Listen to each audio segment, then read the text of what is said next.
the whole electrolyzer industry is in a ramp-up phase where nobody has the final recipe on how to make the best electrolyzers in a mass-producible way. If you follow our podcast closely, you almost should be a hydrogen expert already. Because in our previous episodes, you might have picked up, of course, the difference between green, blue and gray hydrogen. You might have learned which areas in the world are the most suitable specifically for the production of green hydrogen. And of course, you should be aware why green hydrogen is so significant for the decarbonization of, for example, the mobility sector, the building sector, and of course, our industry. What we haven't really had a look at yet is the exact tech that drives green hydrogen. How is it being produced? What kind of developments are happening there? And what are the latest innovations? This is exactly what we'll do today. So brace yourselves for some nerdy tech talk. Welcome to the Smartery Podcast, a podcast for and with the creators of the new energy world. A world in which energy will be renewable, decentralized and digital, bringing together electricity, heat and mobility. Let us show you how we will get there and who will get us there. As the tech nerd for this episode, so to say, I'm very happy to welcome Thomas Chrometzka. He is on the one hand the head of strategy at Enapter, a company that develops and produces compact and scalable AEM electrolysers, a solution that seems to be so promising that the German state funded them with a significant amount on the one hand for the rollout of their solution and on the other hand to build a research campus around it. And apart from that, he's based out of Bangkok. He is really closely embedded in the local ecosystem, so he'll also be able to give us an insight into what's happening on the innovation forefront in Asia. I'm very much looking forward to that. And just to make it more authentic, when we hear him speak, you'll also hear the heavy downpour of the local monsoon rain at the moment. So welcome, Thomas. Hi, Takis. I'm very pleased to be here. I think we need to start right away with the technical aspects. Usually we take some time to warm up. Let's skip that bit. So Enapter actually produces an AEM electrolysers. That means an anion exchange membrane technology. So maybe we should start with explaining your specific technological approach and why it is so different from the custom electrolysers that usually are used in the production of green hydrogen so far. Yeah, of course, let's do that. So at Enapter, we believe that AEM technology, anion exchange membrane technology, is actually the best of two worlds. The traditional alkaline electrolysers and the PEM electrolysers.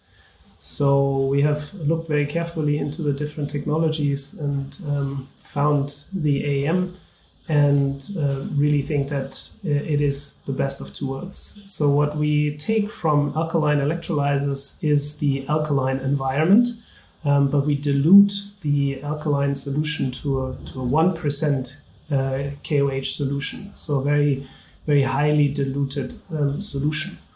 That allows us to use very cheap materials in our electrolyzer.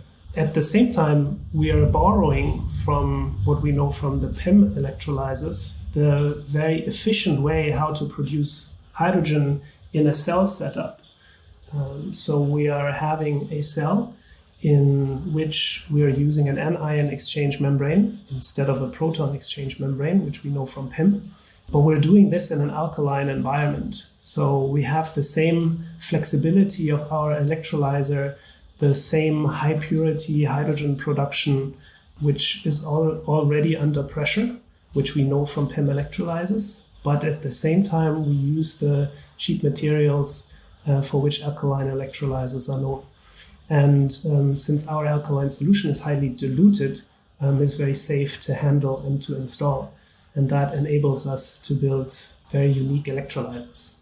So I have a couple of follow-up questions there. But before I do that, if you listen closely, you probably could decipher what PEM stands for, so proton exchange membrane. So to dive into the details there, Thomas, on the one hand, really interested to know what's the difference between your scalable stack approach and the custom electrolysers. Most of electrolyzers that you see announced in the industry right now, they are starting to be larger and larger, right? And a lot of the technologies that you see, they are using larger stacks to achieve that scale, which seems very natural. So in our case, we're going a bit of a different path. We have looked very carefully into economic history and what has actually seen the most impressive cost reductions. And given that climate change is a very urgent issue, we don't really have much time to waste. So we need to look into what gives us the fastest cost reductions to make green hydrogen really cheap. And for us, this is when you build a standardized product and mass produce it until it almost becomes a commodity. So in order to do that, our approach is to build a very compact electrolyzer, a very compact stack, actually. So our strategy unfolds around one standard stack size that you can put into a small electrolyzer, a single core electrolyzer, we call it, or a large electrolyzer, which is a multi-core electrolyzer. So we use the same stack, one at a time for a compact small electrolyzer, and many of those to achieve megawatt scale. And I think that is the core differentiator that ultimately AM technology permits us to use. Okay, so if I understood you correctly, when you talk about a custom electrolyzer, it is custom built for the specific purpose. So if you need one, for example, for your private home, it would be built very small. If you need one for like a medium-sized company, it would be specifically built for that purpose. And if you need it generally just for producing vast amounts of green hydrogen for industrial use, you would build a huge electrolyzer specifically fit for that purpose that, for example, sits somewhere in the desert of the MENA region. And what you're doing is you build one small size that you can, for example, use for a homeowner, but you can also use in the industrial scale simply by adding a huge number of these together in the same space. That is exactly the principle, correct. We'll talk a little bit also about the small use cases later on, but a different aspect is that you are actually producing it in Europe. If I'm correct, you're producing it in Italy, and additionally, you also built a research campus in Germany, in Münster. So why the focus here in Europe, and why not, for example, produce it in Asia? Because usually it just seems to be more logical to produce in Asia. It usually is cheaper. That is a good question. We're producing currently in Italy, that's right, because we took over patents and technology from a company that was originally in Pisa in Italy. And because we have a lot of good infrastructure there and very good scientists, a wonderful team that started to produce the AM electrolyzers on site. And we have now opted to build our first mass production site. It's actually not just a research site, it's the mass production site for our electrolyzers. But we call it the Enapter Campus. And the reason for that is to show very clearly that we're not there yet at the point where you just mass produce and that's it. But we're at a point in time where we want to continue to drive the potential for AM. So AM is the youngest electrolyzer technology in the market. Probably there is still a lot of potential that we can leverage and that we're going to leverage. So we will not only build a mass production site there, we will also have an R&D center that spearheads AM excellence right there out of Münster, or actually the community is called Saarbeck, where we're located. We have chosen that area because it is a structurally very strong region, lots of good workforce, fantastic suppliers and supporters, a good ecosystem around us that allows us to move very fast. And then Saarbeck is worldwide known as one of the communities that spearhead the energy transition in Germany and the world, and hence it is a very good location for us. Okay, so a close proximity of your research facilities and development facilities with production, that seems logical. That prompts two follow-up questions on my behalf. On the one hand, you mentioned intellectual property.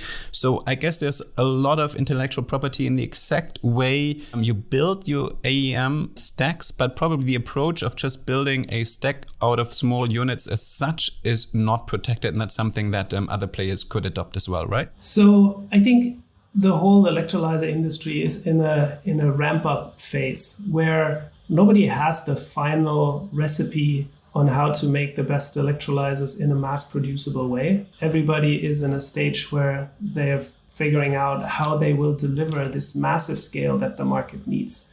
And that is one of the reasons why we're also in a position where we choose the proximity to the best excellence that we can find, and hence we have chosen the location where we are. So in terms of IP, we are a producer, an electrolyzer producer with a very high internal value added chain. So we do a lot ourselves. We start from making our cathodes and then our cells and the stacks and ultimately the electrolysers. And not every electrolyzer manufacturer chooses this path. So we think that we have a lot of knowledge that obviously we want to keep and benefit from it. And for this, the environment is just great where we're located. Is that something that you see happening left and right of your Enapter as well? So is there a huge potential opportunity for job creation in Europe, specifically with the proximity of research excellence and then putting it into production locally? Yeah, it's a huge opportunity. And I really hope that Europe is doing that right and seizing this opportunity. You can see that hydrogen is being spearheaded with strong policies, but also with like traditionally strong research and good companies that all have something to offer. For us in the electrolyzer business, our job is to make green hydrogen really cheap, but that is only part of the way, right? We also need to transport hydrogen, we need to store it, we need to put it into fuel cells or other applications. So all of these components need to come down in prices as well. And gladly, we see a lot of trailblazers that are trying to work on the other components and make them cheap so that ultimately we can replace fossil fuels well within this century and not only just in, 50 years from now. That was putting a focus on Europe and the job opportunities it could create here. If we look at the world as such, and you're really embedded into the ecosystem in Asia, I think you also co-founded the Smart Energy Startup Support Initiative, New Energy Nexus Southeast Asia. So with that perspective, maybe leaving your Enapter hat, putting that aside for a moment, putting on your ecosystem hat for a second, what kind of other exciting and promising technology approaches do you see in the green hydrogen sector? What makes you enthusiastic? What fun startups do you see? What novel approaches or disruptive approaches? Right. Yeah, there's a lot. We actually hosted an event earlier in May, Generation Hydrogen, where we were collecting ideas on what you can do with hydrogen and what could be the applications. So we actually had a few very fun submissions there on what you can do, but that is a bit further away from the market. The stuff that we see in the market is obviously there's a few very great storage technologies there on how to actually store hydrogen. You don't necessarily just need to store it in a tank, compress it and store it in a tank. There's a few materials that actually bond with hydrogen and allow to store much, much more of this than originally that when you compress it and put it in a tank. So this is really exciting. May I just come in there? What does it mean? Would it be stored in a solid way? What does it mean not in a tank? How would it be stored then? Yeah, correct. You can store it in a liquid organic carrier, and the hydrogen just bonds with the liquid and then can later be released. And ultimately, the storage capacities are very high. But the same is true for certain metal hydrides or other materials where, the hydrogen does the same thing. And these are exciting developments. But on the other hand, there is also a lot of interesting applications. One of the things that I see very interesting is actually beyond the energy sector. One of our customers is using hydrogen to feed bacteria, and these bacteria are ultimately producing a protein. So more or less you can produce protein from sunshine. And what that means is that we're entering the food sector, maybe first animal fodder, but ultimately the food sector. Maybe it becomes possible to make food from sunshine and water. And I think that's very exciting.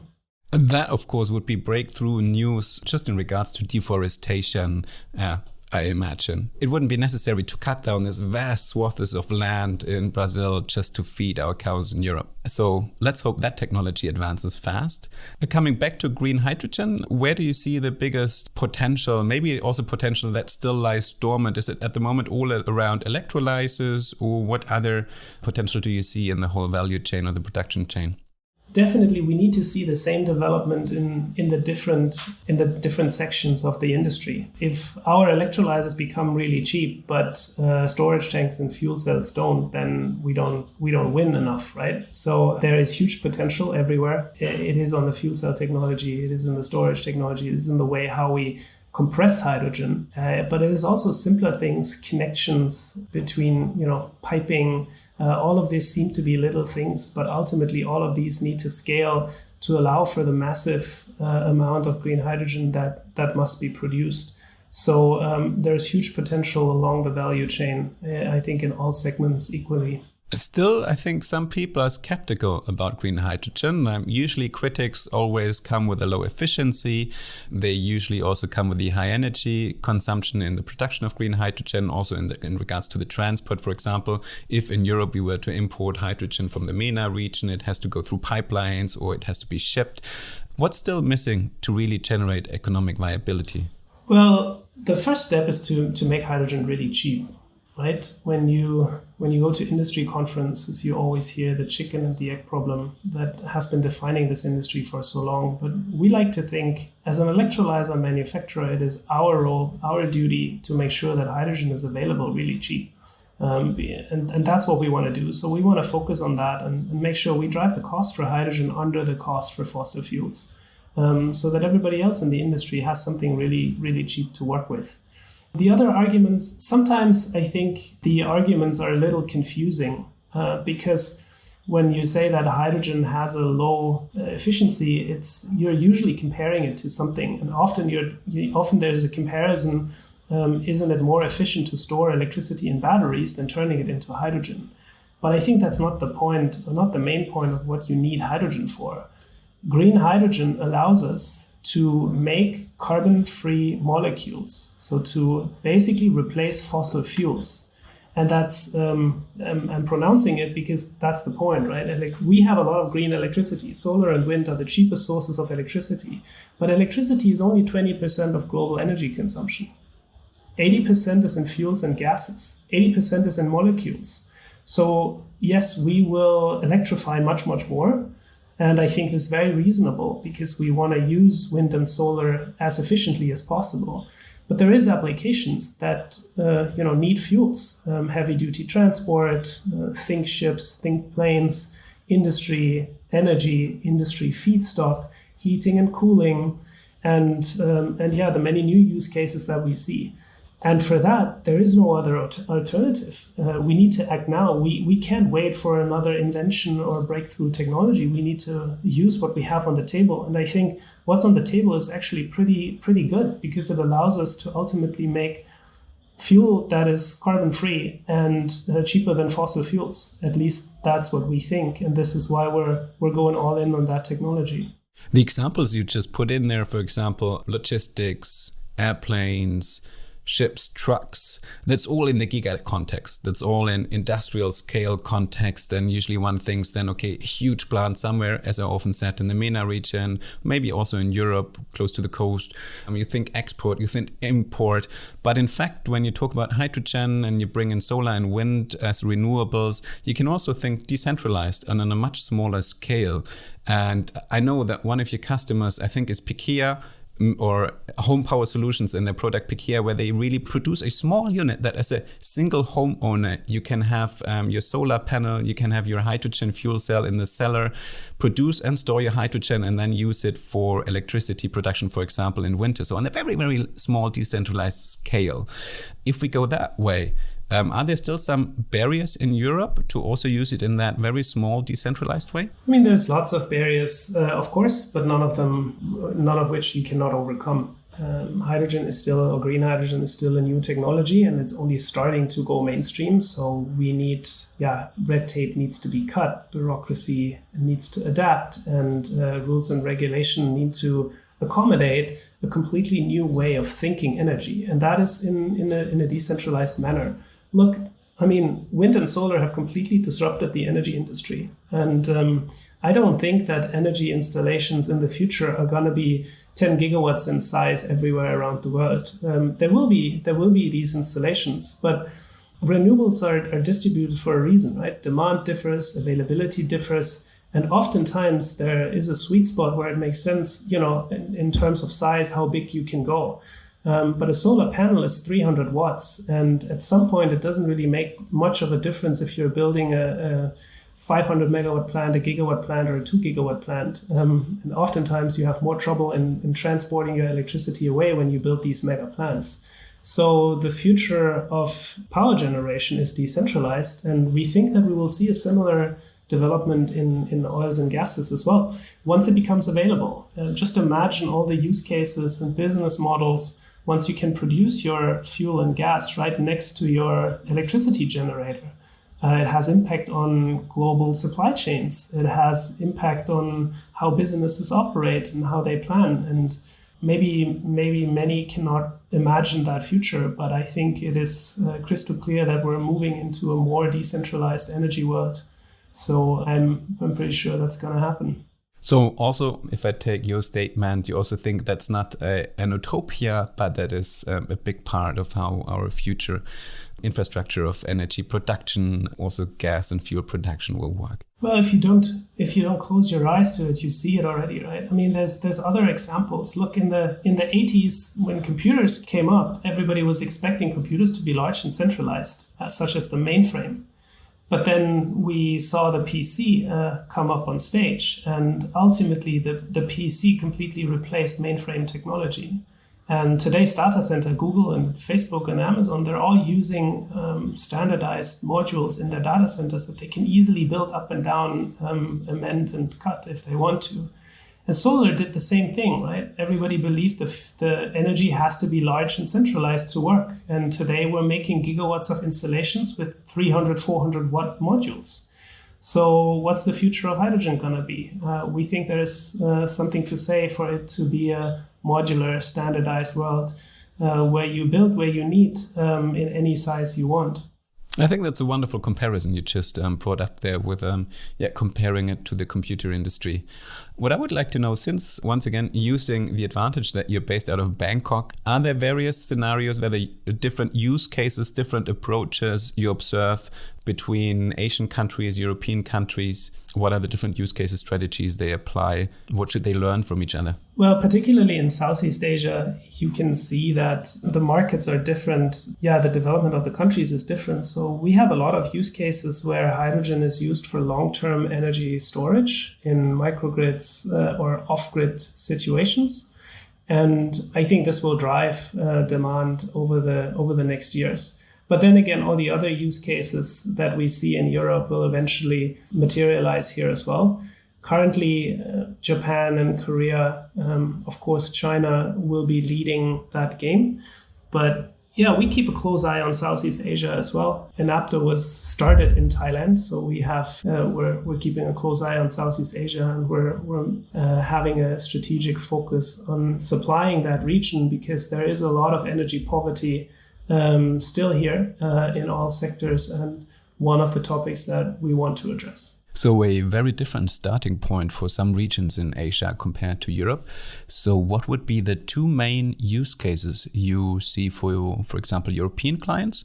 And which two main use cases do you see for your clients in Asia or Southeast Asia? For the European clients, we definitely see transportation in all forms, in road transport, but also in aerial transport to be something that is picking up very strongly. In Southeast Asia, we see more electricity storage, microgrids, as I mentioned before, use cases being demanded by the customer, while transport needs some more time to develop here. Wonderful. Thank you, Thomas. I think we've already reached the end of our time slot. So thanks a lot for these insights. Let me try my hand at a spontaneous wrap up of all the takeaways I took.